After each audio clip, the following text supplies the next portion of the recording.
আরো চিৎকার করো, জোরে, আরো জোরে। তোমার চিৎকার পৌঁছে যাক গ্যালাক্সি থেকে গ্যালাক্সি, প্রান্তহীন আকাশ তোমার চিৎকারে মেঘ হয়ে ছেয়ে যাক, তবু তারাগুলো তোমার বেদনার্থ চিৎকারের রহস্য খুঁজবে না। তারারা শুধু শুনবে তারাদের মনোরঞ্জনের জন্য। ধরো তারাগুলো সব পৃথিবীর মানুষ, ধরো অনেক তারাই তোমার স্বজাতি, স্বজন, পড়শি, এমনকি তোমার বন্ধু, সহোদর, আপনজন।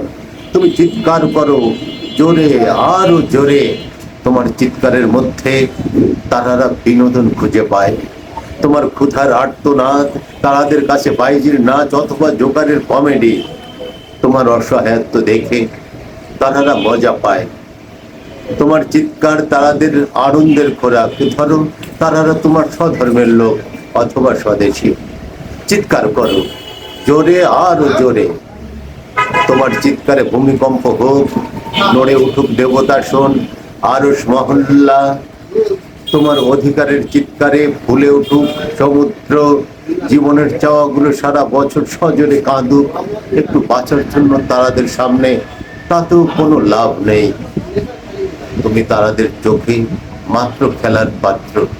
কাঁদো, আরো জোরে কাঁদো, বুক ফাটিয়ে কাঁদো। একটু বাঁচার জন্য চিৎকার করে কাঁদো। ধনকুপের বানানো খেলার মাঠে ধরো ধনকুপেরা সকলেই, তারা আর আল্লাহ, ঈশ্বর, গড, ভগবানের সাথে গ্যালারিতে বসে হত দরিদ্রতার খেলা দেখছে, অথবা গান ভেবে নতুবা নর্তকীর নাচ ভেবে তোমার বেদনার বুদবুদ দেখছে শুধু বিনোদনের জন্য। ধরো তারারা পৃথিবীর ধনী ব্যক্তি, আর ঈশ্বরেরা এই ধনীদের ঘনিষ্ঠ বন্ধু। তখন তোমার চিৎকার বিনোদন ছাড়া কিছুই না। তোমার সব চিৎকার ব্যর্থ চিৎকার। পৃথিবীতে গরিবের চিৎকার তারাদের মনে দাগ কাটে না। ধরো তারারা সকলেই আত্মকেন্দ্রিক, স্বার্থপর মানুষ। আত্মকেন্দ্রিক, স্বার্থপর মানুষ।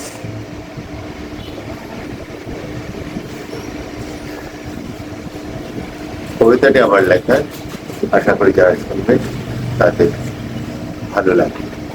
ভালো না লাগলেও আপনারা কমেন্ট করে জানাবেন কেন ভালো লাগবে, আবার কেন বা ভালো লাগবে এও আপনারা জানাতে পারেন।